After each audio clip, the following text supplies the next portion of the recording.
Moi bons días, moitas grazas por vir desa segunda sesión destas jornadas. Hoxe comezamos, eu creo que bastante forte, porque imos a falar alrededor de habitar o patrimonio, a falar alrededor do patrimonio da humanidade, dereitos cidadás, relación entre esta sociedade e os lugares que habitan. Para nós é un placer que estades aquí, estamos pensando unha xornada que se base moito no diálogo, na conversa, tanto con vos como coa xente que nos poida estar seguindo polas redes sociais, aos que tamén saudamos.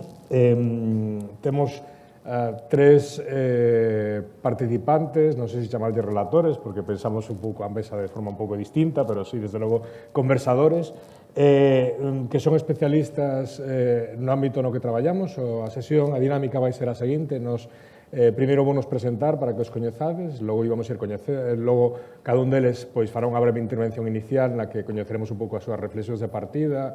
A min gustaríame tamén que de alguma forma coñecer da súa experiencia práctica alrededor destes temas. Creo que moitas veces falar do que vivimos como profesionais é moi interesante para poñer cousas en común e saírnos da abstracción. E a partir de aí, pois, iniciaremos un diálogo no que, por suposto, estades todas convidadas e convidados a participar e a debatir alrededor deste tema, que eu creo que en este momento, cando menos en Galicia, e supoño que en todas partes é moi interesante. Galicia está vivindo unha transformación, eu creo que nos últimos anos moi importante, da relación entre, digamos, patrimonio cultural e turismo. Estamos vindo un incremento de visitantes que digamos, no caso de algúns sitios como Santiago de Compostela, digamos, todos os veciños de Santiago percibimos que houve unha especie de salto de alguma forma que nos afecta no día a día, na vida cotidiana, pero tamén noutros lugares de Galicia, como por exemplo aquí na Ribeira Sacra, tamén estamos a vivir incrementos de visitantes, e iso supón, por exemplo, importantes transformacións na vida da xente. Somos conscientes de que hai un patrimonio que en gran medida, digamos, todos estes cambios, as transformacións dos marcos regulatorios,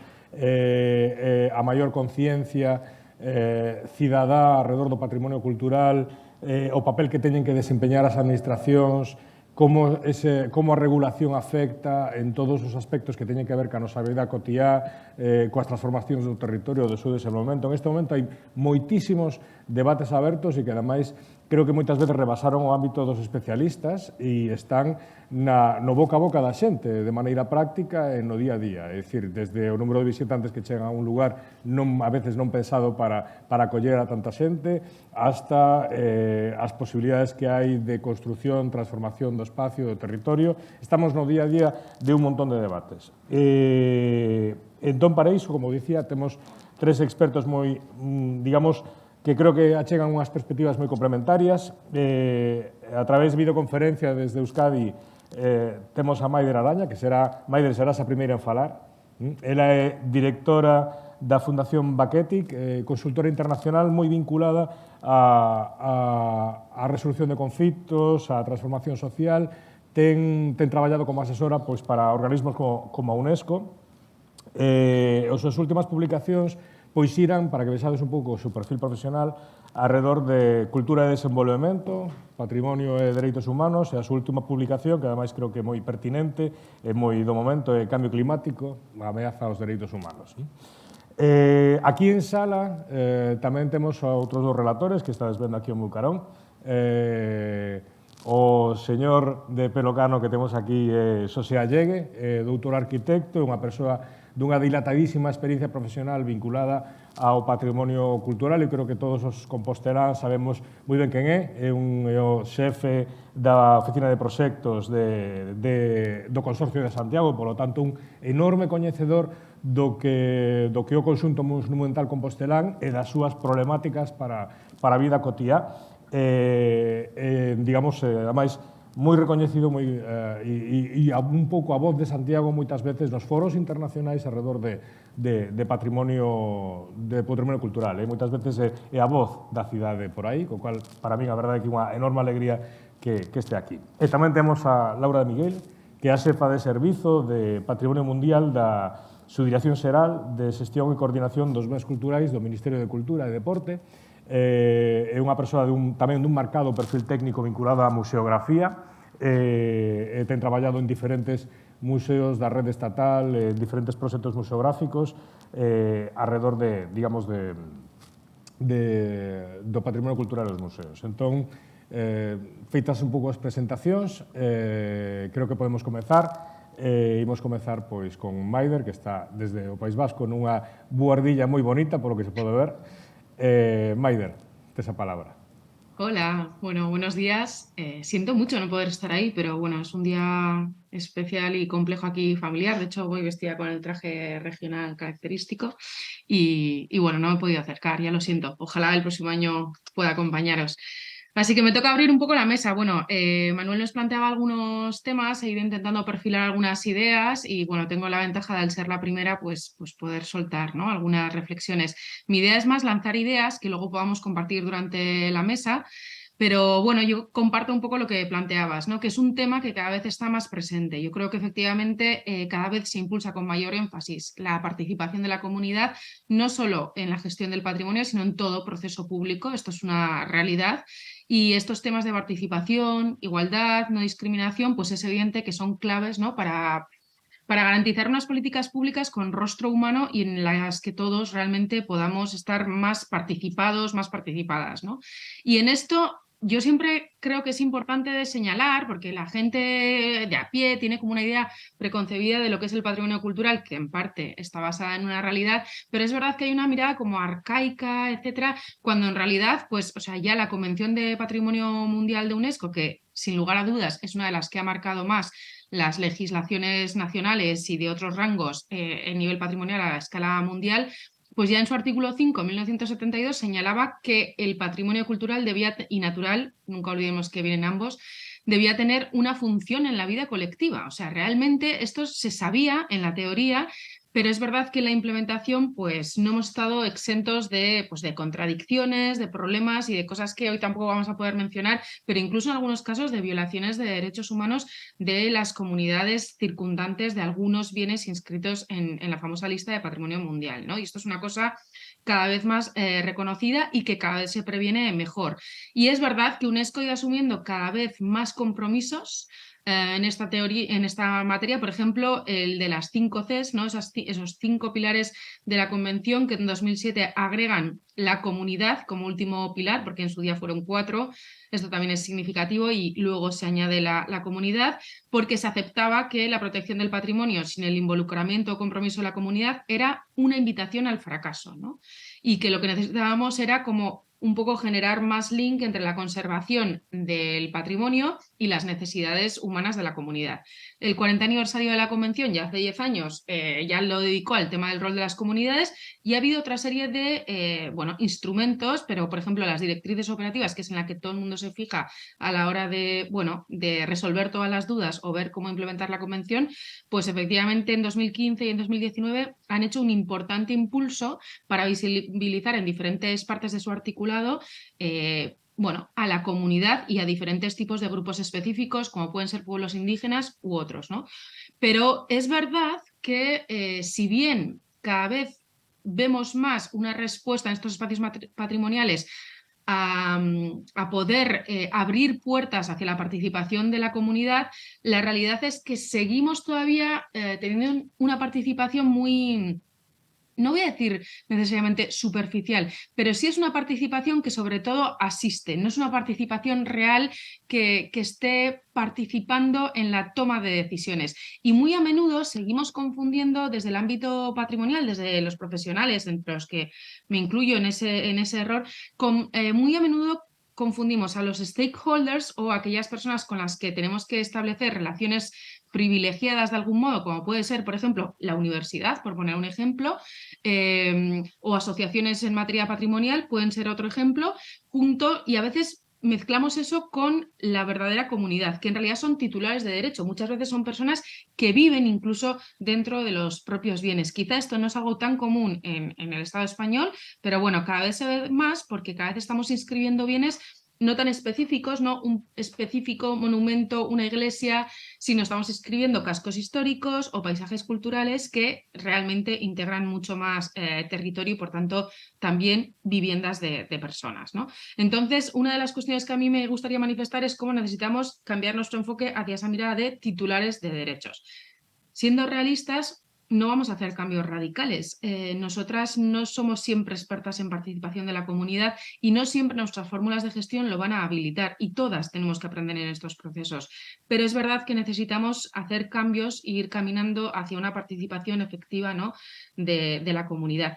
Y soy consciente de lo que pido, porque digo esto cuando a su vez vivimos en una sociedad cada vez más individualista, donde hay una crisis de participación muy significativa. Esto todas las personas que trabajamos o venimos del mundo del asociacionismo lo sabemos perfectamente. Entonces hay que ser realista también, ¿eh? Planteamos que debe haber una participación efectiva, una participación transformadora, que nosotras como profesionales tenemos que aprenderlo, que las instituciones públicas lo tienen que gestionar mejor, pero a su vez no voy a obviar, y esto también es una cosa a tener en cuenta, que tampoco como sociedad somos una sociedad súper preparada o súper experta en generar mecanismos de participación compartidos públicos sociales, ¿no?, por ejemplo. Y esto es una realidad que nos tenemos que aceptar, y es una realidad que hay una crisis de participación también, ¿no? Pero otra de las cuestiones que yo creo que también en la presentación lo mencionabas es este tema de, tú has dicho, rebasar el ámbito de los especialistas, ¿no? Esto es una realidad. Yo creo que la gestión del patrimonio, como muchísimas otras cuestiones de la gestión de la red pública, han estado muy circunscritos a ámbitos profesionalizados, lo cual está bien, efectivamente, pero sí que necesitamos igual a veces trabajar en cómo están narrados nuestros espacios patrimoniales, ¿no? Y yo creo que eso también sería un foco que tendería puentes hacia la comunidad de un modo más significativo. ¿Qué queremos decir con esto? Muchas veces los sitios inscritos, bueno, representan una narrativa de nuestras identidades, pero más institucionales. O sea, y no siempre esas identidades tan institucionalizadas, tan proyectadas, son las que comparte la gente de a pie, ¿no? Entonces, necesitaríamos igual trabajar también en la narrativa social de nuestros espacios. A veces la forma en la que contamos, no sé, por poner ejemplos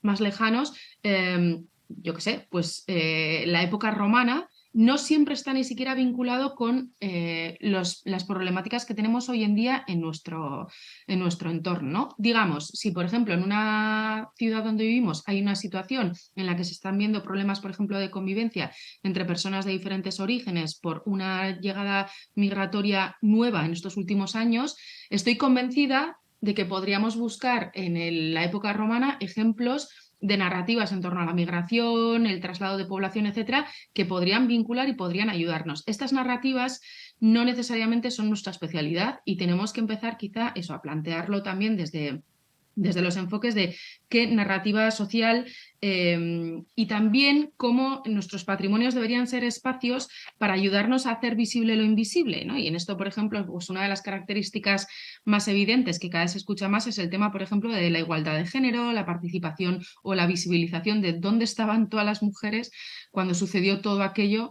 Y es verdad que el tema de la igualdad de género, de la visibilización de las mujeres, cada vez es más evidente en toda política pública, también en la gestión patrimonial, pero como UNESCO decía en su último informe de hace unos meses, parece que en el tema de gestión cultural y género se da un paso adelante y dos atrás, ¿no? La sensación de que se visibiliza, pero no terminamos de ir más allá.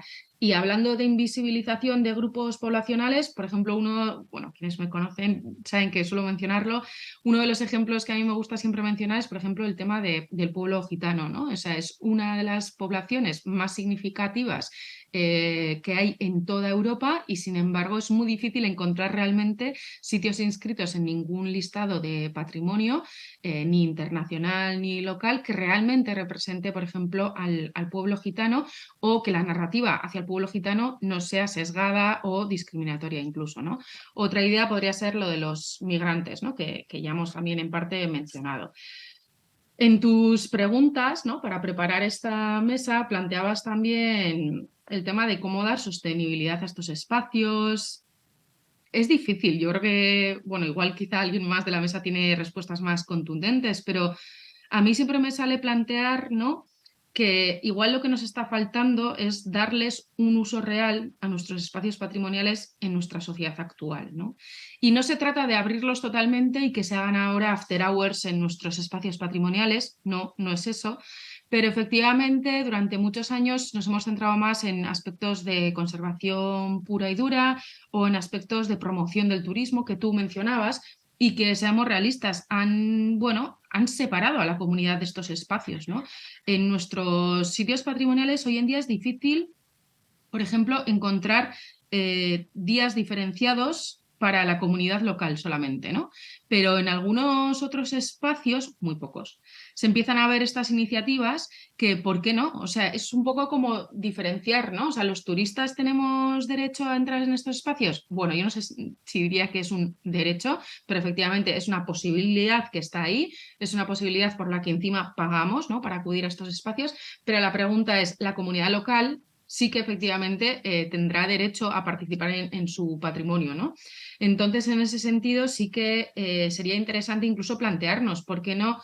Bueno, abrir espacios específicos para que la comunidad local pueda vivir los bienes de otro modo, que no siempre es solo visitándolos.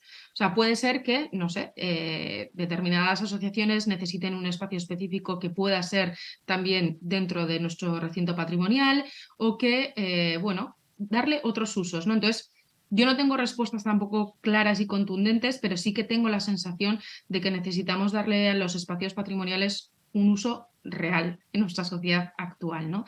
Y todo esto, pues lo que planteábamos de las narrativas, los usos, etcétera, son al final como esa búsqueda de generar transformaciones en la percepción que la comunidad tiene hacia nuestros propios espacios patrimoniales, ¿no? Yo creo que efectivamente y que esta mesa, que el día de hoy en la jornada también empiece con esto, evidencia que estamos inquietos, que estamos preocupadas, que necesitamos efectivamente caminar, que no siempre sabemos cómo, y está bien, o sea, no pasa nada, podemos admitírnoslo, que todos y todas hemos implementado mejoras en este campo, pero que todavía necesitamos ir más allá. Creo que también es importante entender que los resultados en materia social no son inmediatos, necesitan un periodo largo, pueden ser décadas o pueden ser generaciones. O sea, el cambio en la percepción social hacia los espacios patrimoniales no va a suceder de la noche a la mañana y no va a suceder en una sola generación. Y es verdad que la cuestión de la participación social equitativa y transformadora, ¿no?, sigue siendo, por tanto, uno de los grandes retos. Yo creo que está bien admitírnoslo. Es verdad que a las personas profesionales del patrimonio cada vez, igual que también sucede en otras profesiones, pero cada vez se les pide más capacitación, más habilidades diferenciadas, diversas, ¿no? Y ahora es verdad que parece ser que también necesitamos o ser o tener gente que lo sea expertos en participación social, ¿no? Es como si de repente nos convirtiéramos en facilitadores, ¿no? En generar ese debate, ese diálogo social en torno al patrimonio. Y es verdad que muy probablemente habrá algunas personas, pero en general todas no vamos a ser capaces de ser especialistas en conservación, ser especialistas en participación social, ser especialistas en protección legislativa, etcétera, etcétera, ¿no? Y esto, bueno, pues es una realidad. Pero sí que creo que es importante ir empezando a ver que dentro de nuestros espacios patrimoniales necesitamos trabajar más en fórmulas de gobernanza compartida. O sea, pasar ya de la idea de abrir las puertas de nuestros espacios patrimoniales a la comunidad a que realmente la comunidad tenga también un rol decisorio de algún modo. No significa que la comunidad o cualquiera que pase por la calle vaya a decidir todo, sino que efectivamente haya espacios de gobernanza compartida, órganos más colegiados, ¿no?, donde las personas profesionales o los representantes institucionales no seamos los únicos con poder de decisión, sino que realmente haya algunos espacios compartidos donde la comunidad sienta que realmente tiene esa posibilidad de ejercer una transformación en un espacio que le debería ser propio, ¿no? Pero que para ser propio efectivamente necesitamos generar más cosas. Es común cómo a veces organizamos actividades y luego la gente no viene, y en parte viene desde ahí, ¿no? Quizá desde la base. Necesitamos efectivamente generar más mecanismos que no se cambian de un día al otro. Yo creo que la idea de proceso y la idea de darnos tiempo es importante. Necesitamos trabajar en nuestras narrativas, necesitamos también trabajar en conocer mejor la comunidad que nos rodea. A veces no sabemos quién es la comunidad, necesitamos tener más contacto con todo el entorno social, asociativo y estructural de nuestros bienes. Y desde luego, efectivamente, necesitamos ir generando poco a poco, porque esto tampoco se hace de la noche a la mañana, como pequeños espacios de representación real y participada, esa gobernanza compartida con la gente de la comunidad. Y más o menos esto eran las ideas que quería ir lanzando para esta primera parte y luego seguro que podemos seguir debatiendo en las siguientes intervenciones. Gracias. Pues muchísimas gracias, Maider. Creo que ha sido muy interesante. Es ahora el turno de José, cuando quieras. Bueno, para empezar, quería agradecer a Irradia a invitación, non só a invitación, sino sobre todo o compromiso de facer estes foros que a mí me parece que teñen o interese de facer pedagogía, de divulgar e tamén de unha cuestión na que teño menos confianza, de servir de think tank para os responsables da xestión, os responsables políticos da xestión, digamos, para modular, para definir políticas, porque se estos encontros non sirven para modificar a realidade, pois non sirven para nada. Realmente todos participamos en moitos foros, opinamos, pero un desexa que o que aquí se dice sexa recollido e sirva para modular as políticas. Bueno, disculpademe, vou cambiar o castelán porque temos dúas compañeiras na mesa que creo que aínda que entenden seguramente o galego, pero bueno, yo quería contextualizar, visto que soy de los tres el único gallego de nación, o sea, que nací aquí, vamos. Quería contextualizar un poco, porque he visto ayer, o sea, la verdad traía otro discurso preparado, pero después de la sesión de ayer, extraordinariamente interesante, con aportaciones de gran interés, creo que falta contexto desde mi punto de vista. O sea, han sido intervenciones demasiado pragmáticas, demasiado con los pies en el terreno, cosa que está muy bien, pero que creo que tenemos que saber en el país en el que estamos, en el país en el que Ribeira Sacra se encuentra y cuáles son realmente los motivos por los que yo creo que ICOMOS ha hecho un informe desfavorable. Y bueno, yo me he leído, lo tengo aquí, el informe de ICOMOS en inglés que se llevó a China pues el año pasado, me parece que fue, ¿no? Y me lo he leído con atención. Y hay cosas de extremo interés de las que yo creo que deberíamos de tomar nota frente a posiciones que he escuchado ayer de que hay que rehacer el expediente y de que seguramente el equilibrio de fuerzas entre aquellos que votan pues puede ser modificado. Yo creo que no hay que modificar el informe en absoluto, yo creo que hay que modificar la realidad.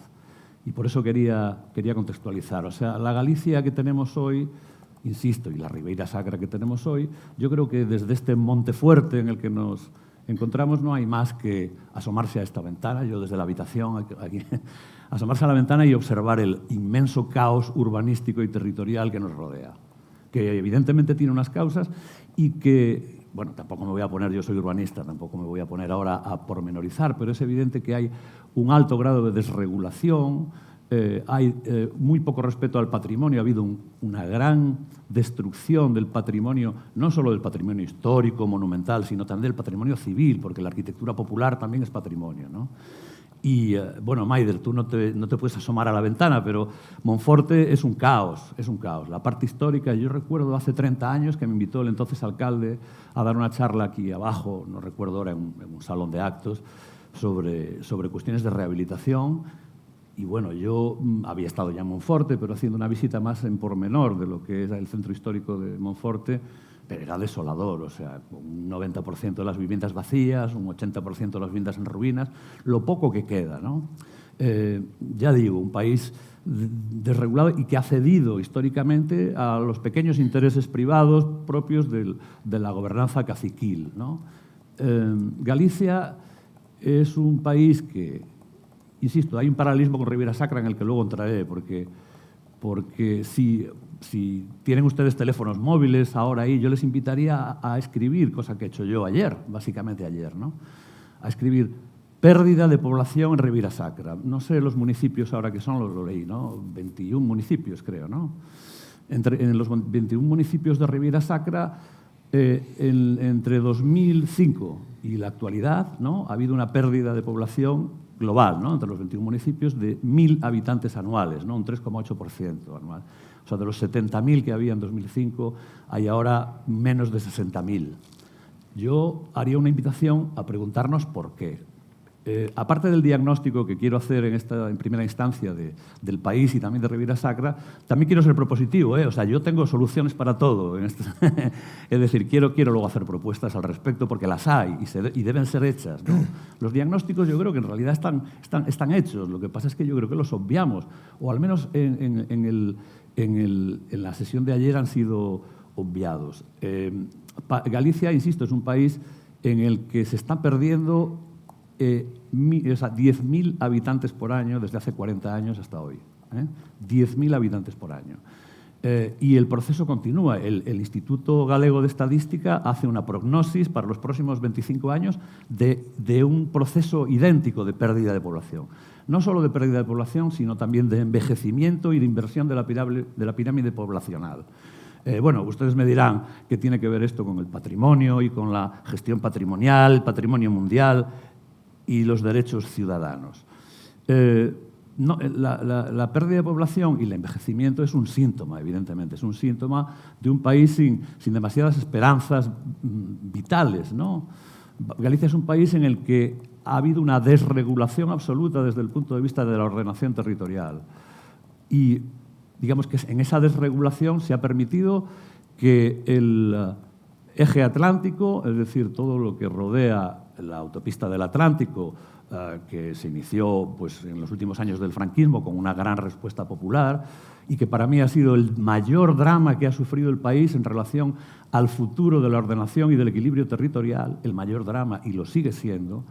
Esa desregulación que ha habido, esa falta de atención de los gobiernos al equilibrio territorial ha hecho que efectivamente la inversión pública se concentre en este eje, la población se concentre en este eje.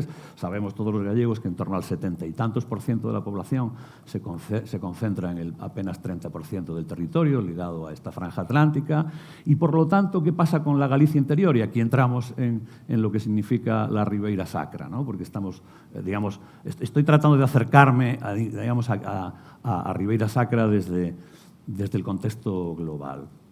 Pues que respecto de la Galicia interior, en mi opinión, se han producido procesos de obsolescencia programada del territorio, concepto que, bueno, todos conocemos aplicado a los aparatos electrónicos, pero que yo creo que es de aplicación a la ciudad, desde luego, pero también al territorio, que favorecen la conversión del territorio de la Galicia interior, del territorio básicamente rural, en territorio de sacrificio al servicio de las grandes multinacionales de producción energética, básicamente en este caso eólica, pero en el caso de Ribeira Sacra también hidroeléctrica, al servicio de las grandes canteras y también del tráfico de lixo, de basura, ¿no? De basura, ¿vale?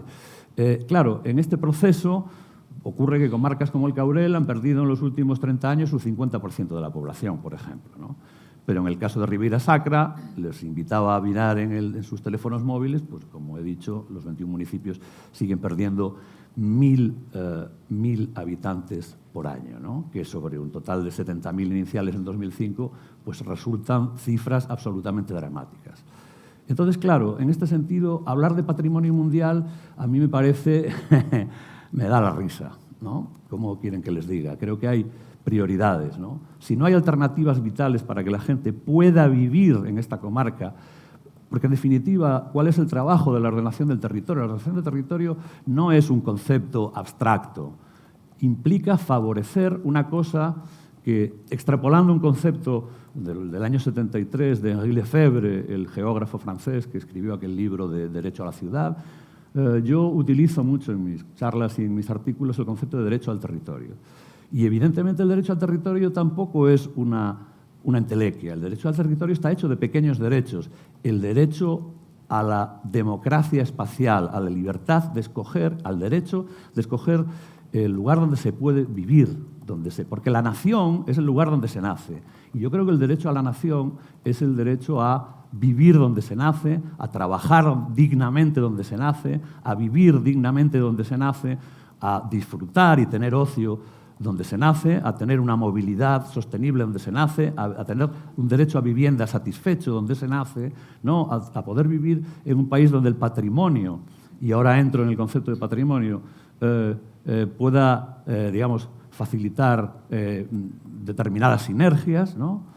En definitiva, una serie de derechos, derecho a un medio ambiente sano, derecho a muchas cosas, muchos derechos que están clarísimamente insatisfechos en el ámbito urbano, pero mucho más en el ámbito territorial. Y también en Ribeira Sacra. Patrimonio. Bueno, yo hago alguna broma en los encuentros en los que coincidimos, que organizan fantásticamente Laura y su equipo de colaboradoras. Básicamente, por cierto, en el mundo del patrimonio sois casi todas mujeres. Yo siempre digo que habría que cambiar el nombre y llamarle matrimonio, ¿no? El matrimonio monumental, el matrimonio de la humanidad. Bueno, en estos encuentros sobre patrimonio mundial, yo digo que el patrimonio en realidad es todo, es el mundo que le dejamos a nuestros hijos. Yo prefiero el concepto anglosajón de heritage, de herencia, porque patrimonio tiene esa connotación monetarista, ¿no? De el patrimonio, esta persona tiene mucho patrimonio, ¿no?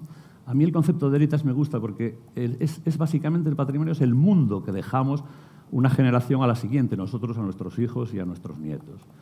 Y por tanto, eso implica no solo el patrimonio monumental, ¿no? Implica, pues, insisto, un mundo lleno de derechos que deben de ser satisfechos, derecho al buen vivir de las personas, puesto que la gestión del patrimonio yo creo que forma parte del trabajo para el bien común.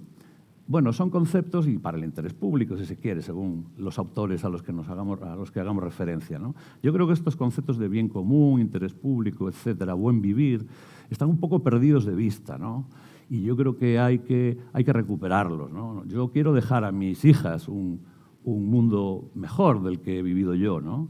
Y eso es el patrimonio, el heritage, del que forma parte todo lo que sea el buen vivir, ¿no? En fin, yo creo que en relación a la declaración de Patrimonio de la Humanidad, la solicitud de la Ribeira Sacra, como dije antes, no se trata de modificar el enfoque de la solicitud, ¿no? Se trata de modificar la realidad. Y, por tanto, hay que hacer cambios que son estructurales y que implican que la gente de Ribeira Sacra, de los 21 municipios, pueda vivir aquí, no se tenga que ir a Santiago o a Lugo o fuera de Galicia, ¿no? Que las pequeñas bodegas no tengan que vender a las grandes multinacionales y puedan seguir explotando sus terroirs, ¿no? Sus pequeñas bodegas de territorio, ligadas al territorio, y que obtengan un reconocimiento económico también por ello, ¿no? Que haya formación para que la gente sepa, conozca los oficios. Hablábamos, María, ayer de esta cuestión, hablabas tú en particular, una cuestión que me parece fundamental. Formación, ¿no? En estos momentos no hay en Ribeira Sacra una escuela de formación y capacitación agraria ligada al mundo vitivinícola. Increíble, ¿no? Increíble. Hablábamos también ayer de que en el entorno de, nuestros amigos de Mallorca, ¿no? de la Tramontana, del Parque de la Tramontana, también Patrimonio Natural de la Humanidad por UNESCO, han desarrollado, después de la primera negativa de UNESCO, y han desarrollado una ley específica, ¿cierto? Una ley, no estamos hablando de un decreto ley, de un conjunto normativo, una ley específica para ellos. ¿Qué se ha hecho en Ribeira Sacra? Es decir, nosotros hacemos una recogida de todos los valores que creemos que dispone la Ribeira Sacra, pero es que ha habido una malísima gestión.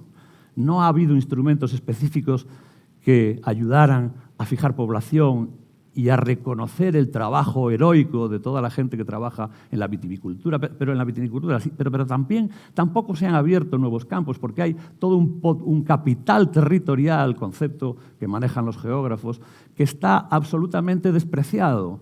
Y esa recuperación y aprovechamiento del capital territorial de la zona es fundamental. Es decir, modifiquemos la realidad, aprovechemos el capital territorial. Hay todavía potenciales que desarrollar, aparte del vino y el turismo. Porque, como pasa en Galicia, que es una sociedad, una economía, un país de una economía fuertemente terciarizada y donde evidentemente hay un grandísimo desequilibrio entre los sectores productivos, hay un 15% de sector, entre el 15 y el 20, en fin, según las consideraciones, de sector primario, ¿no? Hay un 20 y pico, 30% de sector de transformación, sector secundario o sector industrial, y prácticamente un 55-60% de sector terciario, ¿no? Turismo, administración. Con una economía tan fuertemente terciarizada, no saldremos adelante, tiene que haber un equilibrio de sectores. Y, por tanto, hemos de favorecer todo lo que signifique del sector de transformación ligado a los potenciales territoriales y a los potenciales productivos. Evidentemente, yo estoy proponiendo un cambio de paradigma económico, pero es que es fundamental para el país. No estamos hablando de 4 años de un periodo de gobierno, ¿no? Estamos hablando de mucho más, pero es que hay que iniciarlo ya, porque es que si no, Galicia continuará en como llama mi buen amigo Oliver Lasse, que intervendrá después desde Noruega, holocausto territorial que estamos viviendo. Y bueno, acabo aquí, pero me queda toda la parte de propuestas que haré en adelante, porque efectivamente es muy importante ser propositivos. Y hay soluciones, no inmediatas, pero las hay. Muchas gracias, José, muchas gracias. Continuamos con Laura. Buenos días. En primer lugar, quería agradecer la invitación y agradecer también la presencia de toda la gente que nos acompaña aquí. Yo quería aportar nuestra visión desde el Ministerio de Cultura. Nuestro papel es fundamentalmente el de la aplicación de la Convención de Patrimonio Mundial en nuestro país, y tenemos esa visión, pero a lo largo del tiempo nos hemos dado cuenta de que todas las cuestiones que tienen que ver con patrimonio mundial o que se generan en torno a la Convención son extrapolables y aplicables a cualquier otro tipo de patrimonio. No nos gusta hacer esta diferencia entre los bienes que están en la lista y los que no lo están. Evidentemente es una evidencia clara. Sin embargo, los principios que rigen y la manera de gestionar el patrimonio es común a todas las demás, y los sitios patrimonio mundial tienen que ser simplemente guías o ejemplos para los demás.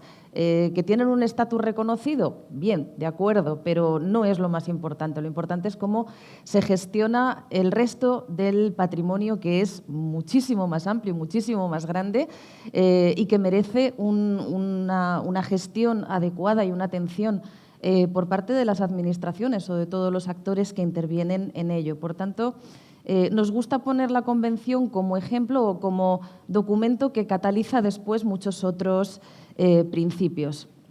Y desde nuestra experiencia lo que hemos visto es que esa evolución en el concepto de cómo gestionar el patrimonio que ha ido cristalizando muchas veces en esta convención, después se ha ido extendiendo al resto del patrimonio. Y en este sentido, lo que comentábamos antes, la participación ciudadana, el papel de la sociedad en el patrimonio está adquiriendo cada vez un papel más importante. De hecho, es una reflexión relativamente reciente. Durante muchos años, primero había que reconocer que había un patrimonio, que era importante, que había que gestionarlo, que había que cuidarlo, y eso tampoco es una idea tan antigua. Y eso ha tenido que ir calando poco a poco. Y ya ha hecho falta muchísimo más tiempo para que después tuviéramos en cuenta también que el patrimonio separado de la sociedad no tiene sentido. Primero, porque el patrimonio es un producto de la sociedad. El patrimonio cultural no se hace solo, ha habido una sociedad que lo ha creado y de la que ha sido reflejo. Y después hay una sociedad que lo ha heredado y que muchas veces vive en ese patrimonio o forma parte de él. Por lo tanto, esta simbiosis entre ambos es fundamental. En UNESCO, la palabra comunidad, a efectos de una gestión y de introducir políticas claras en su gestión, se introduce en 2007, que realmente estamos hablando de hace muy poquito tiempo. Por lo tanto, como comentaba Maider antes, todavía tenemos mucho que recorrer, mucho que reflexionar y muchos mecanismos que introducir, porque la idea está muy bien, todos estamos de acuerdo en que la sociedad tiene que tener un papel cada vez más activo, estar presente, pero muchas veces nos falta el cómo. Tenemos una buena voluntad, si no hay unos cauces adecuados, se queda a veces en eso y es necesario que vayamos progresando, no solo en ámbito patrimonial, yo creo que en muchos otros ámbitos también sociales es necesario, pero quizás nuestra sociedad todavía no ha encontrado esa manera y, por tanto, en el patrimonio nos sucede lo mismo. También lo que hemos visto es, por ejemplo, a la hora de presentar candidaturas de patrimonio mundial, también la evolución en la solicitud de requisitos ha sido enorme. Los primeros bienes que tenemos en España son del año 84 y se inscribían con expedientes de 10 folios, en los que solo había que decir que ese sitio era muy importante y muy bonito y se inscribía sin más problemas. Hoy en día lo que se requieren son tesis doctorales. Los expedientes son documentos, por una parte, interesantísimos, porque aparecen los bienes desde muchísimos puntos de vista, con unos estudios amplísimos. Ya solo el momento de hacer esos expedientes de candidatura supone un momento de reflexión, de estudio, de conocimiento de ese lugar. Y a veces, aunque después el bien no sea inscrito, todo ese proceso de estudio ya en sí es realmente positivo, porque muchas veces sirve también no solo para conocer el bien en más profundidad, sino para hacer una reflexión sobre cuáles son las carencias y en qué hay que mejorar. Y actualmente uno de esos requisitos que ahora solicita UNESCO es, por supuesto, la parte social. Participación a todos los niveles, desde antes de preparar la candidatura, durante el proceso y también después. Antes es fundamental porque hay que pedirle a la gente si quiere que el lugar en el que vive sea patrimonio mundial. Resulta evidente, cosa que antes no se hacía y ahora pues, hay que ver si la sociedad está dispuesta a asumir ese compromiso, si lo ven como algo positivo, como algo negativo, y habrá opiniones de todos los colores, evidentemente, pero tiene que existir ese proceso. Y después también, si el bien es inscrito o pasa a formar parte de la lista, tiene que haber mecanismos previstos mediante un plan de gestión en el que también esté establecido cómo va a ser esa participación ciudadana mediante la creación de órganos, de medios de participación. Es decir, que se piden muchas garantías a este respecto. Y en el caso de los paisajes culturales, quizás yo creo que es especialmente relevante, porque un paisaje cultural es un territorio muy amplio y son lugares donde vive mucha gente y muchas veces son paisajes productivos, que allí la gente tiene su medio de vida y su manera de desarrollar su vida cotidiana, la suya y la de sus descendientes. Por lo tanto, esa población forma parte de ese patrimonio. De hecho, un paisaje cultural es un lugar, se define como la obra conjunta del ser humano y la naturaleza. Por lo tanto, esa comunidad forma parte de ese bien porque ha sido quien lo ha creado y no se puede desligar, sino que ese bien se define precisamente por esa parte natural y esa parte humana que vive allí. Un paisaje cultural sin gente es un museo y además un museo que va a desaparecer porque un paisaje cultural es un lugar vivo y que hoy en día es lo que es porque muchas generaciones antes lo han configurado así. Por lo tanto, la participación y esa sociedad que vive allí, digamos que ellos mismos son patrimonio también y muchas veces también portadores de un patrimonio inmaterial, de unos saberes ancestrales, de unos modos de vida y ellos son quienes saben mantener ese patrimonio y sin esa comunidad, ese paisaje obviamente pues no tendría futuro. Por lo tanto, es fundamental y resulta obvio que en un paisaje cultural pues resulta quizás de una manera más evidente que la participación social tiene que ser prioritaria.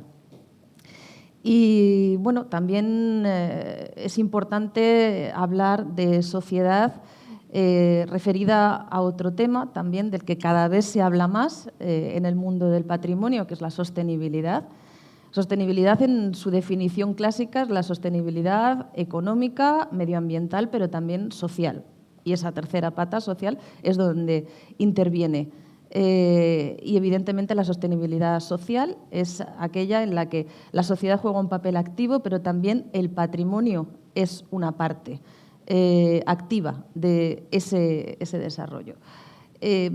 Hay muchas reflexiones también al respecto de cómo hacer que ese patrimonio tenga un papel activo, como comentaba Maider antes también. Ser un patrimonio activo es solo que tenga un papel en el turismo, que sirva para dinamizar ese tipo de economía, o queremos ir más allá.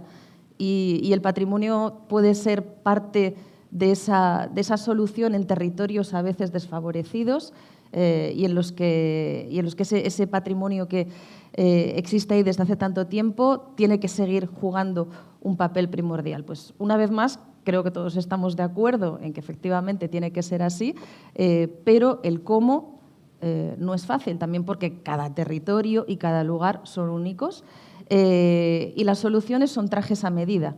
No hay soluciones comunes a todos, siempre se puede reflexionar y dar líneas y directrices generales que nos ayuden a centrar el debate, pero el patrimonio, por definición, es único y es diferente en cada lugar y en cada sitio tiene sus circunstancias. Por lo tanto, es labor también de cada territorio encontrar esas soluciones y esas maneras de hacer que el patrimonio sea parte de ese desarrollo hacia el futuro, de ese desarrollo sostenible, tanto para mantener el patrimonio como para que el patrimonio sea parte de esa solución de desarrollo sostenible hacia el futuro. Y bueno, pues eso es más o menos lo que quería compartir y creo que ya hay muchas cuestiones sobre la mesa como para que podamos seguir debatiendo ahora. Sí, o mellor antes para... Muchísimas gracias, Laura. O mellor simplemente para empezar por tamén estamos nun territorio que precisamente acaba de vivir un proceso que ten que ver con declaracións de patrimonio, en o que se cadra, digamos, a participación cidadá, pois o mellor é un dos aspectos que a desenvolver. Eu recuperando o que dixo Maider, a idea de dereito ao territorio, que me gustou moitísimo, que dixo Xosé e o que acaba de comentar Laura, queríamos preguntar sobre que posibilidades, como se pode materializar esa implicación da cidadanía na xestión do patrimonio. Porque típicamente é unha frase que nos queda teóricamente moi ben, pero despois moitas veces a xestión dese patrimonio pasa por aspectos administrativos, pasa por aspectos legais, pasa por informes técnicos, pasa por un montón de cousas nas que os procedementos están moi regulados e moi estandarizados, non? Entón, queríamos preguntar cales son as posibilidades en ese sentido de implicar a cidadanía de unha maneira efectiva, máis alá de deixarlles utilizar un claustro. Quero dicir, en ese sentido. Bueno, no sé si vamos a respetar los turnos, bueno, como veáis, yo sí que creo... Vale, yo sí que creo que, bueno, yo comparto totalmente la mirada de Xosé y de Laura, efectivamente. Yo creo que una de las cosas que tenemos que ser sinceras es para qué queremos estas inscripciones. Y en general todas las representantes institucionales diremos que para la gente, para el pueblo, ¿no? Pero en realidad luego nuestros conceptos son diferentes. Y yo creo que efectivamente cuando nos planteamos que queremos que la gente participe, necesitamos involucrarla, como también planteaba Laura, desde un inicio, pero desde un inicio realista. Y plantear realmente las posibilidades de participar con esos trajes que tú ya indicas. Efectivamente, la participación libre, como si no existiera ninguna muga, ningún límite, no es real. Eso no es participación real. Todas nosotras, cuando decidimos participar en cualquier ámbito, tenemos limitaciones, ¿no? Entonces, yo creo que efectivamente es importante descubrir cuál es la posibilidad real de que la gente pueda participar y escuchar realmente desde un inicio cuáles son los intereses de la comunidad. No se trata, por tanto, de directamente preguntar a cualquiera que pase por la calle, sino de generar procesos que son lentos, arduos y que necesitan, por un lado, procesos de escucha, pero también de visibilización de cuáles son las posibles limitantes, ¿no?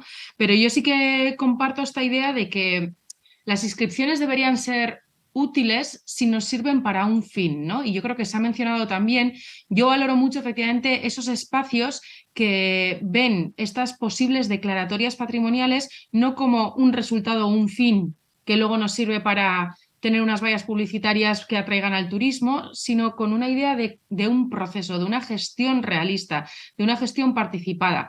Aunque el bien no sea inscrito. Hay ejemplos maravillosos en nuestro territorio del Estado español donde los bienes finalmente no fueron inscritos, y estoy hablando de zonas rurales donde había pérdida de población, como planteaba también José en su intervención, etcétera, y que han conseguido realmente tener una propuesta útil, válida y con ese traje a medida, porque efectivamente, como planteabais vosotros, si bien hay algunas recetas, no son recetas infalibles y tienen que ser siempre trajes a medida, trajes realistas que respondan a las necesidades de cada espacio, ¿no? Yo creo que, como planteaba, creemos que sabemos cuál es nuestra realidad. Muy a menudo nos faltan diagnósticos y nos faltan diagnósticos participados. No sabemos realmente cuáles son ni las carencias, ni las necesidades, ni las visiones de nuestras comunidades. Y esto sucede mucho más, como también planteabais, en el mundo rural, pero muchísimo más. Entonces, estamos ahora queriendo efectivamente inscribir cada vez más espacios rurales, a veces desde una mirada muy urbanita y sin tener en cuenta realmente qué es hoy en día vivir en un pueblo, que no tienen nada que ver con otras miradas rurales que teníamos hace, pues, por ejemplo, 100 años, y que efectivamente en diferentes espacios, los paisajes culturales, la situación de Ribeira Sacra es un ejemplo, necesitamos abordar políticas que garanticen que el lugar seguirá siendo un espacio vivo, como decía Laura también, ¿no? Y yo creo que hay que ser realista y leerse las cartillas, como ha hecho José, de plantear realmente cuáles son los problemas territoriales reales que están generando esas distorsiones sociales tan brutales de pérdida poblacional, etcétera. Y en todo eso, muchas veces el patrimonio cultural o el patrimonio natural va a ser una de las posibles respuestas, pero solo una, que eso también es importante. La revitalización de una región jamás pasará solamente por una inscripción patrimonial, ¿no? Entonces, ¿pueden ser un activo más, una medida más? Sí, siempre y cuando tengamos claro para qué la queremos y, como planteaba también Laura, pongamos las medidas efectivas realistas para que eso vaya sucediendo, ¿no? Sí, sí. Bueno, yo realmente no tenemos mucho tiempo para que yo despliegue mi catálogo de soluciones, que lo he prometido, pero...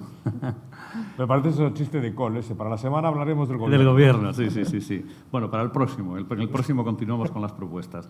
Pero sí quería hacer un par de puntualizaciones sobre lo que ya hemos dicho, ¿no? Breves, porque tenemos muy poquito tiempo. Justamente yo quería plantear también este por qué. ¿Por qué la gente quiere, por qué se desea tanto la Declaración Patrimonio de la Humanidad? ¿Qué aporta la Declaración? Pero si podemos sobrevivir bien sin ella, quizás, ¿no? Quizás, solo quizás, ¿no? A mí me da la impresión que desde nuestro gobierno autónomo hay una querencia muy particular por el turismo de masas, el turismo cuantitativo. Y ahí sí que en Compostela tenemos una experiencia bastante contundente a explicar, ¿no? Y a diagnosticar. Y yo creo que esto es un craso error. Yo creo que, como decía antes, el potencial territorial, lo que los geógrafos llaman capital territorial, al que hacía referencia antes, se desarrolla con muchísimas potencialidades y en concreto la Ribeira Sacra las tiene, ¿no?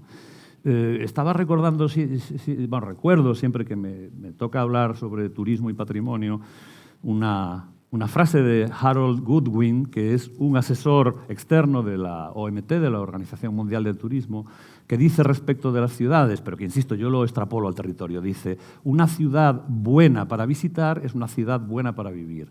Y una ciudad buena para vivir es una ciudad buena para visitar, añado yo. Y si lo llevamos al territorio, yo les diría a quienes promueven una seguramente razonable solicitud de declaración de Patrimonio de la Humanidad de la Ribeira Sacra, que un territorio bueno para vivir es un territorio bueno para visitar, ¿no? Y un territorio bueno para visitar es un territorio bueno para vivir. Porque realmente lo que nos interesa a los viajeros, porque la palabra turista es una palabra que yo, digamos, aparto de mi vocabulario, ¿no? Lo que nos interesa a los viajeros es conocer los modos de vida, no conocer las tiendas de recuerdos, ¿no? Ni las ciudades musealizadas, ¿no? Y en ese sentido, yo, como resumen final, diría que para alcanzar la el patrimonio, la Declaración de Patrimonio de la Humanidad, primero tenemos que conseguir la humanidad del patrimonio. O sea, a mí me interesa más la humanidad del patrimonio que el patrimonio de la humanidad. Y si no hemos alcanzado ese estatus de humanidad del patrimonio, es estúpido. No tiene sentido que solicitemos la Declaración de Patrimonio de la Humanidad. Podríamos desarrollar qué significa alcanzar la humanidad del patrimonio, pero en definitiva, me remito a lo que ya he dicho antes, la satisfacción del derecho al territorio, de todos los derechos ciudadanos que constituyen el derecho al territorio. Bueno, pues nosotros también compartimos esa visión de una cierta reticencia hacia el turismo como objetivo primordial. El turismo siempre tiene que ser una consecuencia añadida, pero desde luego no el objetivo. Porque en muchos casos siempre tenemos los lugares patrimoniales siempre tienen una relación de amor-odio con el turismo, siempre por exceso o por defecto, porque en muchos casos no consiguen meterse en un circuito turístico, pese a tener todas las distinciones posibles.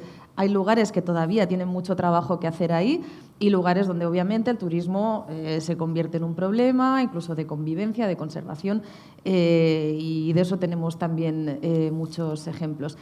Por lo tanto, el turismo tiene que ser, por supuesto, algo que beneficie a la gente y siempre controlado, y siempre que hablamos de turismo sostenible, que eso es también una entelequia muchas veces porque es difícil conseguirlo y encontrar el punto exacto donde paramos o donde queremos llegar exactamente con esta cuestión. Pero, por supuesto, lo importante es que ese territorio tenga otras vías.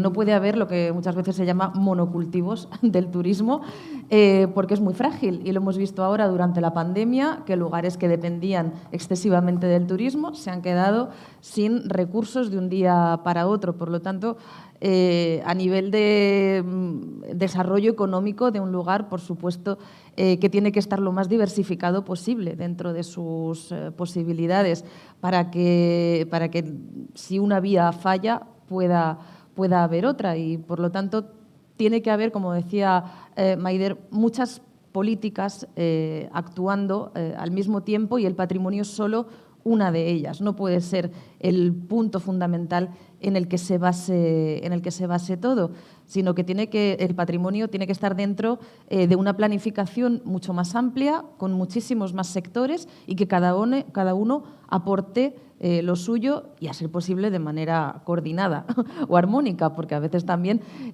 a los de patrimonio o los que nos ocupamos desde la administración de las cuestiones patrimoniales nos ven como un freno al desarrollo. Muchas veces somos los que no dejamos construir una carretera, los que nos oponemos a que se haga una fábrica en un lugar determinado.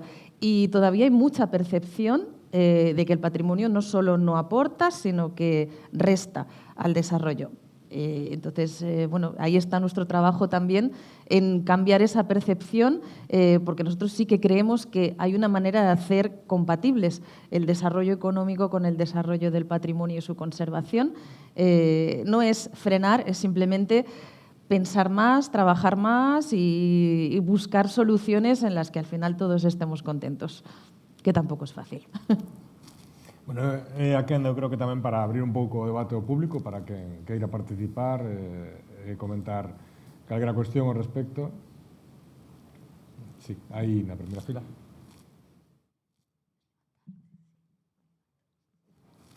Hola, buenos días. Yo creo que hablando de participación, la Ribeira Sacra tiene una oportunidad excelente, y es justamente el hecho de que no esté todavía incluida en la lista del Patrimonio Mundial. Porque, según ha dicho muy bien Laura, y ayer comentaba yo con José, ahora la UNESCO para sus expedientes obliga, exige que haya un elemento de participación ciudadana previo, es decir, un consenso de la comunidad local para apoyando esa candidatura, que además la propia candidatura contemple un elemento de participación ciudadana dentro de la gobernanza que prevé el sistema de gestión, y para después, haciendo los informes periódicos que después todos los sitios que estamos incluidos en la lista del Patrimonio Mundial tendremos que hacer periódicamente cada 6 años, en esos informes periódicos la UNESCO nos va a pedir y nos va a exigir ver la viabilidad de ese mecanismo de participación que hemos implementado primero en nuestro sistema y que fue el que inicialmente condujo a que la candidatura se presentara. Es decir, estáis más que a tiempo para implementar un sistema de participación ciudadana sin el cual, además, la UNESCO no va a admitir esta candidatura.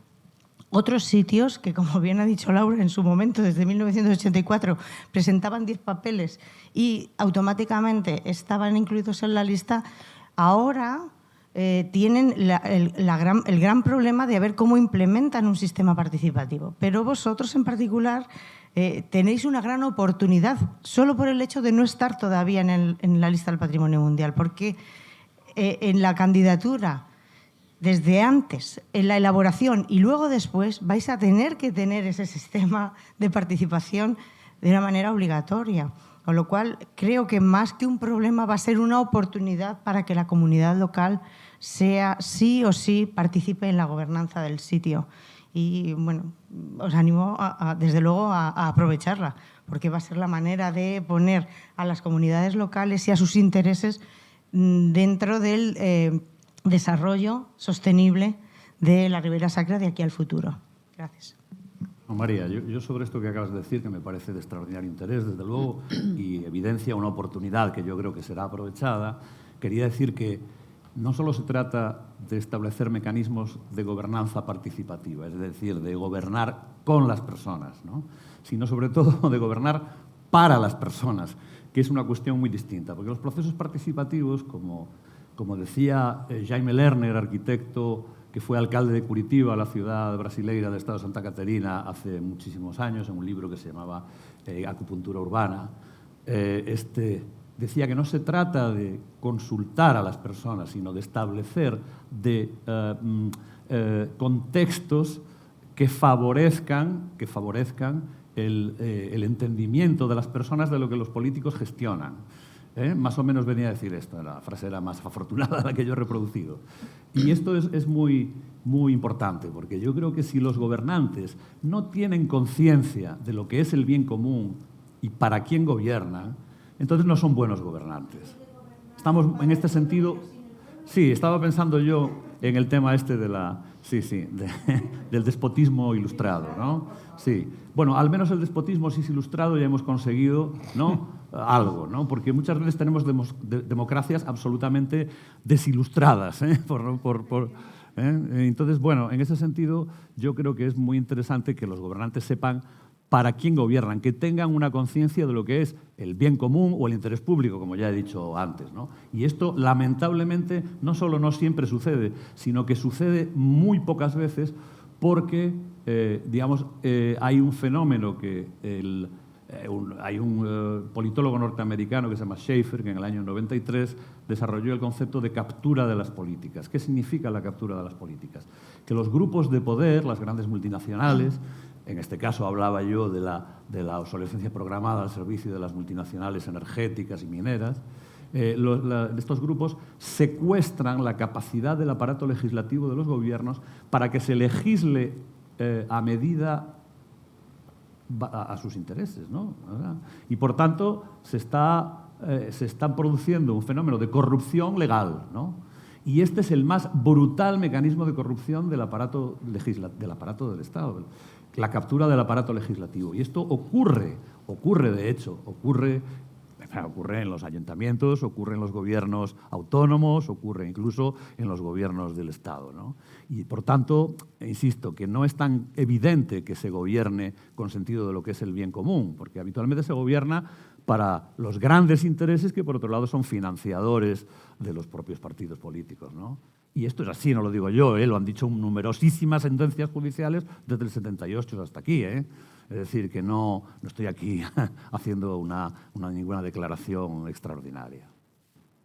Yo, tamén por puntualizar unha cousa en ese sentido de que tamén temos que entender que o patrimonio cultural leva implícito tamén a idea de conflito. É dicir, porque desenvolver digamos, un extremo como pode ser o turismo nunha comunidade determinada se implica entrar en conflito con outras partes. En este momento, por exemplo, en Irlanda hai un problema moi grande, é dicir, había a idea, o goberno tiña a idea, de determinados colectivos tiñan a idea de intentar promover a candidatura dos mosteiros do Val de Wicklow, de Glendalough, e todos estes mosteiros a patrimonio da humanidade, e teñen un problema interno, porque hai unha oposición moi grande por parte dunha parte da comunidade local que son os gandeiros, que teñen medo que a aplicación desa declaración afecte a un importantísimo negocio, digamos, gandeiro, lácteo, cárnico que hai nesa zona de Irlanda. Entonces, hai unha parte, se está cruzando a política con a quen apoian os gandeiros, a quen se moven, con outra parte da sociedade irlandesa desa parte que sí que lle interesa desenvolver o aspecto turístico. Entón, dentro do propio territorio hai visións trabaces moi tremendamente contradictorias e a veces só pode emanar unha candidatura e só pode emanar unha visión de participación social a partir de resolver ese conflicto, que ao final é un conflicto casi económico ou que se pensa que pode ser económico. Igual non é, pero hai eses medos con respecto a iso. Brevemente, a Fundación Uxío Novoneira está aquí, Uxío, presente, estuvemos hai pouco en Rumanía, un programa europeo, visitando tamén un entorno patrimonio da humanidade que é os monasterios de Bucovina, non? Bueno, claro, é sorprendente e sería exemplar para o caso noso de Ribeira Sacra, como a integración, bueno, primeiro, os mosteiros están todos en funcionamento, con comunidades religiosas ocupando, non? A relación co propio territorio, un territorio intacto, magníficamente conservado, cun estado do medio natural fantástico, cun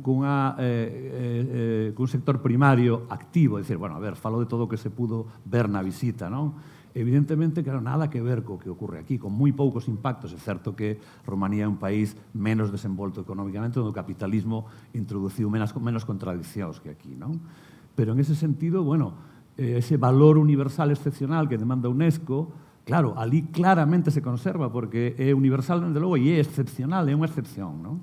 É o que temos que conseguir aquí, que sexa universal, dende logo o é, pero que sexa excepcional non é tan claro, eso é o que di o informe de, non? O informe de ICOMOS, o informe negativo de ICOMOS, ¿no? Sí, ¿puedo sumarme al debate del conflicto? Claro. Sí, claro. Sí, vale. Efectivamente, me alegro de que lo saques tú, pero es que yo creo que quería apuntar dos ideas. Por un lado, efectivamente, el patrimonio, como toda política pública, va a conllevar conflicto, y también el patrimonio es un conflicto también incluso de diferentes miradas. El conflicto per se no tiene por qué ser una cosa destructiva, puede ser algo que efectivamente nos permita avanzar, pero muy a menudo, efectivamente, desde la gestión pública del patrimonio tendemos a invisibilizar estos conflictos, pero que son reales, que existen y que efectivamente sería mucho mejor que los abordáramos desde su base, ¿no? Y siendo conscientes de que meternos en abordar un conflicto nos puede llevar a un resultado muy diferente del que hubiéramos imaginado, ¿vale? Pero es interesante efectivamente manifestar en esta mesa que muy a menudo hay una mirada naif del patrimonio, como que, uy, todo el mundo está de acuerdo en lo que es patrimonio, esto es una cosa evidente, ¿no? Aquí, cuando en realidad no todas las personas tenemos la misma mirada patrimonial, porque no todas las personas tenemos el mismo concepto vital, social, ideológico de nuestro mundo, y porque al final el patrimonio es un reflejo de nuestras relaciones de poder a lo largo de milenios de existencia como sociedad, ¿no? Y por tanto es importante también reflejar esa cuestión de conflicto, relaciones de poder, etcétera, que también se da en torno al patrimonio. Y luego, totalmente compartido con esto del elemento de la participación ciudadana, que es necesario no solo para ser inscrito, sino luego para la gestión, etcétera, de cualquier bien, no solo en la lista de patrimonio mundial, sino en otros listados también. Pero aquí el debate siempre está en lo mismo. O sea, ¿el problema dónde está? En que no tenemos los mecanismos, porque si no tenemos los mecanismos como instrumentos prácticos, bueno, pueden ser más o menos difíciles de implementar, pero existen. El problema está más en la base, ¿no? Realmente, efectivamente, en para qué estamos haciendo esto, con quién, cómo y cuál es realmente nuestra idea de comunidad local y nuestra idea de por qué deberían o no participar, ¿no? Entonces, bueno, esas ideas quería compartir. Gracias.